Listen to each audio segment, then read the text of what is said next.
নমস্কার নমস্কার, রাখি ডেইলি রুটিনে তোমাদের সবার স্বাগত। আমি নতুন ব্লগ করছি, কিছু ভুল হলে ক্ষমা করে দিও এই বোনটাকে। আরও ভাবলাম আজকে আমাদের বাড়িতে কেউ নেই, তাই একটু ব্লগ বানাই। কিছু ভুল হয়ে থাকলে তোমরা কমেন্টে সব বলে দিও, শিখিয়ে দিও কীভাবে করতে না হয়। আজকে আমার শ্বশুর শাশুড়ি বাড়িতে নিয়ে ঘুরতে গেছে, বিকেলে চলে আসবে। তাই আমি আমার ছেলে বাড়িতে কী কী করি তাই তোমাদের সাথে শেয়ার করি। আজকে সকাল সকাল সব আমার কাজ বাজ হয়ে গেছে, সকাল সকাল উঠে তাড়াতাড়ি সব কাজ বাজ সেরে নিয়েছি। তাই আজকে রান্না করব হচ্ছে পটল ভাজা, আর একটু মুরগির ঠ্যাং ছিল, তাই সেই ঠ্যাংটা। তো এই পটলগুলো নুন হলুদ মাখিয়ে আমি তেলের ওপর দিয়ে দিয়েছি। এবার এটা একটু ভাজা ভাজা লাল লাল করে ভাজা ভাজা করব। আমি ওর পটলের পুরো খোসাটাই ছাড়িয়ে নিই। আর এই হচ্ছে আমি একটুখানি ঠ্যাং ছিল, ওটা রান্না করব। এই আলু পেঁয়াজ সব কেটে নিয়েছি। আর এই যে আমার ছোট্টখাটো একটা বলে রান্নাঘর যেরকম, সেইটুখানি অল্পর মধ্যে আমি সব কেটে গুছিয়ে নিয়ে বসেছি। এই আলুগুলো এবার পটল ভাজা হয়ে গেছে, এবার আলুগুলো ভেজে নিলাম আমি মাংসের জন্য লাল লাল করে। এবার হচ্ছে আমি তেলের উপর দিলাম তেজপাতা, গোটা গরম মশলা দেব, লবঙ্গ দারচিনি এলাচ গোটা গরম মশলা।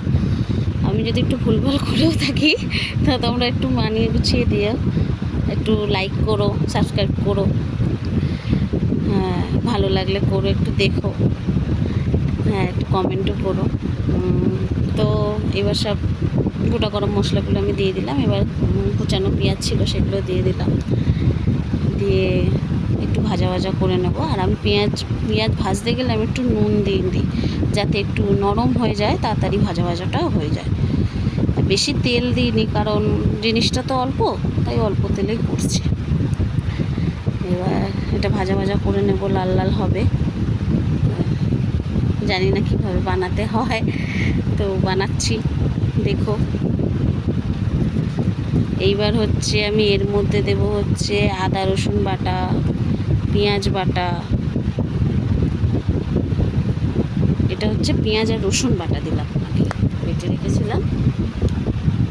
সমস্ত মশলা আমাদের শিলেই হয়, শুধু লঙ্কাটা একটু মিক্সিতে বাটি। এটা পেঁয়াজ বাটা দিলাম, দেওয়ার পরে একটু ভাজা ভাজা করে নেবো, যাতে রসুনের গন্ধটা না আসে। আমি অত ভালো রান্না পারি না, তবুও যেইটুখানি পারি সেইটুখানি তোমাদের সাথে দিলাম।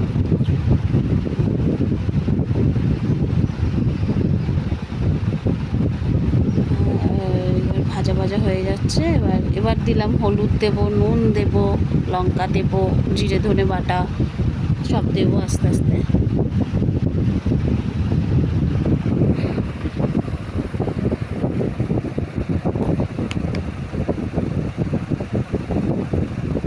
এটা দিলাম হচ্ছে জিরে ধনে বাটা। এবার দিলাম হচ্ছে আদা বাটা, দিয়ে এবার একটু নেড়ে নেড়ে নেব। প্রথমটা করছি তো একটু ভুলভাল হবে, তারপরে আবার সব ঠিক হয়ে যাবে। এবার একটু লঙ্কা বাটা দিয়ে কষিয়ে নিলাম, এখন কষাচ্ছি। হ্যাঁ মাংসটাও দিয়ে দিয়েছি আমি, এখন মাংসটা দিলাম, দিয়ে এবার কষাচ্ছি। আর তেল ছাড়বে, একটু কষালে ভালো হবে, বেশি ঝোল ঝোল না করাই উচিত, এসব ঠ্যাং তো। আমি ভালোবাসি, অনেকেই আছে এসব ভালোবাসে না, একটু লাল লাল করে ঝাল ঝাল করে করছি। আর আমি হচ্ছে আমার ছেলে আবার একটু পড়াশোনা করতে ইচ্ছা হচ্ছে, তাই একটু পড়াশোনা করছি। মায়ের নাম কি? কাশি পাচ্ছে, তাই বলছে আবার গ্যাসটা আসতে কর। ভাবলো তোমাদের সাথে শেয়ার করে একটু পড়াশোনা করছি।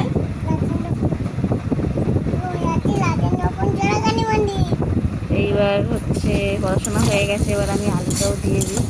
আলুটা দিয়ে একটু কষা কষা করে নিই।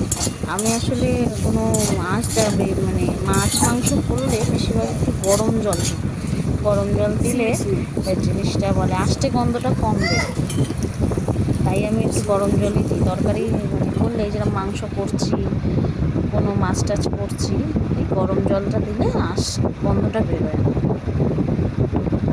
এটাও শেখা, তাই এই জল দিয়ে দিলাম, অল্পই জল দিলাম, একটু কষা কষা মাখা মাখা টাইপের করে, বেশি করবো না। তো